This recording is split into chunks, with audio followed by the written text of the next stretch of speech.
সবর কাকে বলা হয়? ধৈর্য এমন একটা তীর যা কখনো লক্ষ্য ভ্রষ্ট হয় না। ধৈর্যকে আল্লাহ তাআলা এমন একটা দুর্গ বানিয়েছেন যা কখনো ধ্বংস হয় না। এই সবরকে আল্লাহ তাআলা এমন এক বিজয়ী সৈনিক দান করেছেন যা কখনো পরাজিত হয় না। ধৈর্য এবং সফলতাটা হচ্ছে দুইজন সহোদর ভাইয়ের মতো। যে ধৈর্যশীল হবে তার সফলতা আল্লাহর পক্ষ থেকে নিশ্চিত হয়ে যাবে। সুবহানাল্লাহ, পড়ুন তো সবাই। আচ্ছা, এখানে ডানে বামে হাজার হাজার যুবক তোমরা, আচ্ছা বলো তো একটা কথা মন থেকে, আমাকে সবাই মন থেকে বলবা, যদি আমার কথা ঠিকঠাক থাকে তাহলে। আমাদের জীবনে দুঃখ কষ্ট আছে না? মাঝে মাঝে মন খারাপ হয় না? মাঝে মাঝে মন ভেঙে যায় না? যখন তুমি দেখো যে তোমার কাছে সাইকেল নাই আর তোমার বন্ধু R15 চালায়, মনটা অটোমেটিক ভেঙে যায়, এন্ড ইটস ভেরি নর্মাল। তুমি যখন দেখো তোমার কাছে নোকিয়া ফোন আর তোমার বন্ধু দেখছো iPhone 15 Pro Max চালাচ্ছে, দিলটা এমনিতেই ভেঙে যায়। তাই মাথায় রেখো, কোনো মানুষকে কখনো তার গাড়ি দিয়ে তার সুখকে জাস্টিফাই করা যায় না। কোনো মানুষকে তার বাড়ি দিয়ে তার সুখকে জাস্টিফাই করা যায় না। একজন মানুষের বেতন 10 লাখ হতে পারে, তার বইয়ের মেকআপ বিল যায় মাসে 3 লাখ টাকা। তার ছেলে গাঞ্জা খেয়ে উড়ায় 9 লাখ টাকা। আমাদের টাকা পয়সা কম হতে পারে, ম্যাক্সিমাম পিপল মাশাআল্লাহ we belong middle class family, আমাদের মধ্যবিত্ত পরিবারের সন্তান আমরা। বাট আমরা যদি শুকরগুজার হতে পারি, ধৈর্যশীল হতে পারি, লাইন শাকারতুম লাযীদান্নাকুম ওয়া line কাফারতুম in আযাবি লাশাদীদ।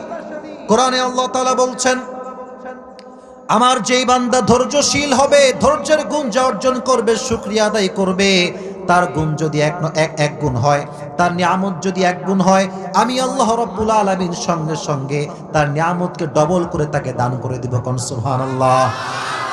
I will increase your নিয়ামা whatever you have, যা আছে ডবল করে দিব। আর যদি বলো যে আমার বন্ধুর আইফোন, আমার কাছে ভিভো, আমার কাছে সামান্য একটা স্যামসং ফোন, আল্লাহ বলতে যা আছে আর কমায় দিব, আরো কমায় দিব। অতএব whatever you have, you have to be happy with that. যা আছে আল্লাহ তুমি যা দিয়েছো আমি খুশি। বলেন সবাই, আল্লাহ তুমি যা দিয়েছো তাতেই আমি খুশি। এটা যে বলতে পারে, এখানে আলেম ওলামা বসে আছে, আমি একটা কথা বানাই বলছি না, যে শুকরগুজার হবে, তার যদি একটা বাড়িও হয় আল্লাহ তাকে ডবল বাড়ি বানানোর ব্যবস্থা করে দিবে। সুবহানাল্লাহ পড়ে সবাই। সবর লাগবে, ধৈর্য। শীতকাল আসলে মাঝে মাঝে আমাদের নাক বন্ধ হয়ে যায়, এটাকে আমরা বলি সর্দি, নাকি আপনার কি কন? সর্দি। দেখবেন যে মাঝে মাঝে এক নাকে নিঃশ্বাস বের হয় আর এক নাক একদম বন্ধ। তো অনেক লোক দেখবেন অসুস্থ হয়ে গেলে বলে, আল্লাহ কি আর কাউরে পায় না, খালি আমারই পায়। আছে না? আছে না? মাঝে মাঝে তোমার বন্ধুকে বলবে, এই বন্ধু কেমন আছিস রে? আর বলিস না, সব দুঃখ আমার কপালেই, দোস্ত আমার কোনো সুখ নাই। এটা হচ্ছে স্পষ্ট বেঈমানি ছাড়া আর কিচ্ছু হতে পারে না। আর এই অন্যায় সবচাইতে বেশি করে হচ্ছে মেয়েরা। মেয়েদের অভিযোগের কোনো শেষ নাই। আস্তে ঠিক বললেন কেন আপনারা? মেয়েদের দেখবেন কোনো অভিযোগের শেষ নাই। স্বামী একজনকে দিয়েছে, একজনের স্বামী আইফোন, তারটা একটু স্যামসংই, বলবে এটা কোনো স্বামী হইল, অমুকের স্বামী আইফোন দিচ্ছে, আমার কিছুই নাই। এরকম প্রেসার দিতে দিতে অনেক স্বামী হার্ট স্ট্রোক করে মরে যায়। আমার বোনেরা প্লিজ শুকরগুজার হবেন, ধৈর্যশীল হবেন। অসুখে বিসুখে আমরা ধৈর্য ধারণ করবো। একজনকে আওয়াজ দিয়ে বলেন, তিনি কে? এবার আমি রেফারেন্স দেওয়া শুরু করছি, একদম আয়াত থেকে রেফারেন্স দিচ্ছি, তবে প্রশ্ন করছি, প্রশ্নগুলো বুঝে উত্তর দিবেন।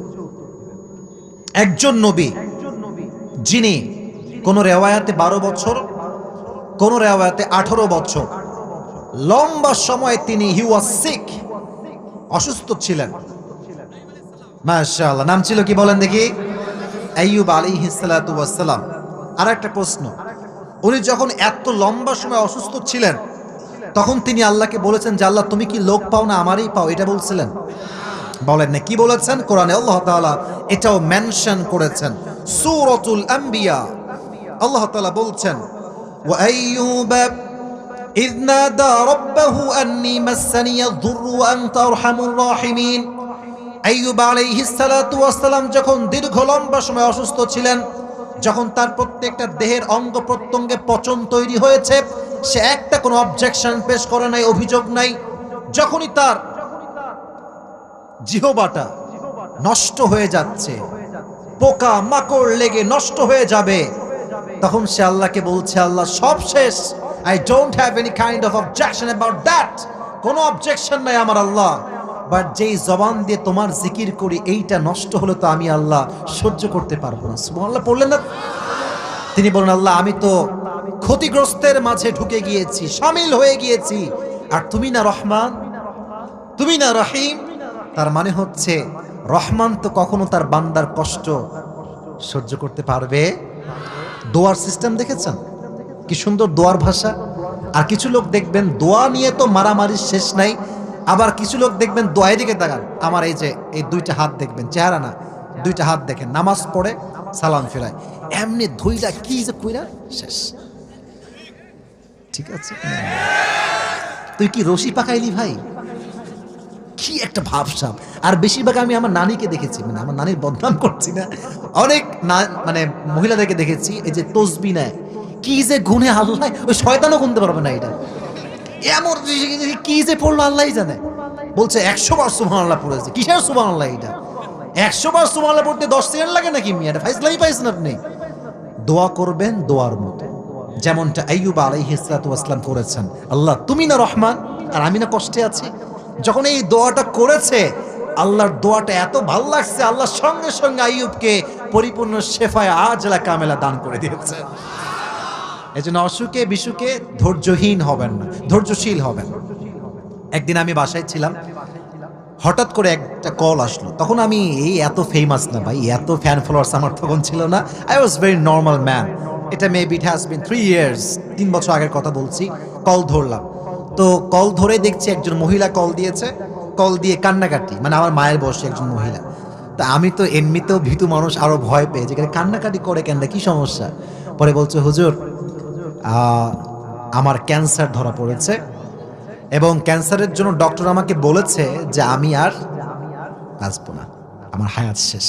তো এটা শুনে আই ওয়াজ ভেরি ইমোশনাল, যে মারা যাবে মেয়েটা, মহিলাটা, বড্ড কষ্ট লাগছে আমার। তো বললাম, আম্মা জান একটু ধৈর্যশীল হন, মাথায় রাখবেন ডাক্তার যা বলে, ডক্টর এটা জাস্ট একটা আইডিয়া নিয়ে বলে, কিন্তু মাথায় রাখবেন আল্লাযী খালাকাল মাউতা ওয়াল হায়াতা লিয়াবলুয়াকুম আইয়ুকুম আহসানু আমালা। আল্লাহ বলেছেন জীবনও আমি দিয়েছি, মরণও দিবে একজন, তিনি কে? ওয়া হুয়া আলা কুল্লি শাইইন কাদির, he is capable to do anything in this world and the next. Allah যা চাই তাই করতে পারে। আপনি একটু ধৈর্যশীল হন, একটু দোয়া করেন, একটু দোয়া করেন, যেমনটা আইয়ুব আলাইহিস সালাতু ওয়াস সালাম করেছিলেন। আমি আপনাকে সত্য কথা বলছি, পরে আমি খবর পেয়েছি সেই মেয়েটা পরিপূর্ণ সুস্থ হয়ে গিয়েছে। একদম সত্য কথা বললাম। তো যুবক ভাইরা দেখবা, জীবনে অনেক সময় খারাপ সময় আসবে, বাট আমি একটা উর্দু কথা প্রায় বলি, তারিক জামিয়া থেকে শুনেছিলাম আমি এটা। তারিক জামিয়ার নাম শুনছেন আপনারা সবাই? পাকিস্তানের একজন টপ ফেমাস স্কলার। উনি বারবার বলেন, वक्त हमेशा एक नहीं होता, वक्त कभी बुरा भी होता है, कभी अच्छा भी होता है, और ये वक्त कभी कभी बदलता भी है। আমি আসিফের কথা আমি যদি বলি, এক সময় আমি, হুজুর ভালো বুঝবে আমার কথা, আমি একজন খতিব ছিলাম, আমার বেতন ছিল মাত্র 3000 টাকা। কয় হাজার টাকা? 3000 টাকা। আজকে আমার ড্রাইভারের বেতন হচ্ছে 30,000 টাকা। টাইম হ্যাজ চেঞ্জড, সময় পরিবর্তন। এক সময় আমার বেতন 3000 টাকা, আজকে আমি ড্রাইভারের বেতন 30,000 টাকা, আর তো বাদ বাকি বাদ দিলাম। তো কথা হচ্ছে একটা, খারাপ সময় আসছে মানেই ভালো সময় সামনে অপেক্ষা করছে। فإن مع العسر يسرا إن مع العسر يسرا. Indeed and verily, if you can put your trust on your Lord, Allah will give you something that will definitely make yourself happy. আল্লাহ বলছে, বান্দা তুই একটু ধৈর্যশীল হ, কষ্টের সাথেই আছে সুখ। ওয়ালা সাউফা ইউতিকা রাব্বুকা ফাতারদা। একটু থাম, একটু থাম, সবর কর, তুই যা হারাইছিস তার চেয়ে অধিক উত্তম আমি আল্লাহ তোকে দান করে দিব। সুবহানাল্লাহ পড়ে সবাই। তাহলে 1 নাম্বার রেফারেন্স দিলাম, অসুখ হলে ধৈর্যশীল হব একজনের উপরে। আওয়াজ দিয়ে বলেন তিনি কে? এবার আরেকটা প্রশ্ন আমার দিনাজপুরের ভাইদের জন্য। এটা আপনাদের নাম কি? চিরিবন্দর, চিরিবন্দর থানা, তাই না? আচ্ছা, একটু বুঝে শুনে জবাব দিবেন। খালি ওয়াজ করলাম ঠিক বে ঠিক সুবহানাল্লাহ এটা বললে কিন্তু ওয়াজ হয়ে যায় না, একটু বুঝে শুনে জবাব দিবেন। মনোযোগ আছে সবার? একটা কাশি দেন সবাই।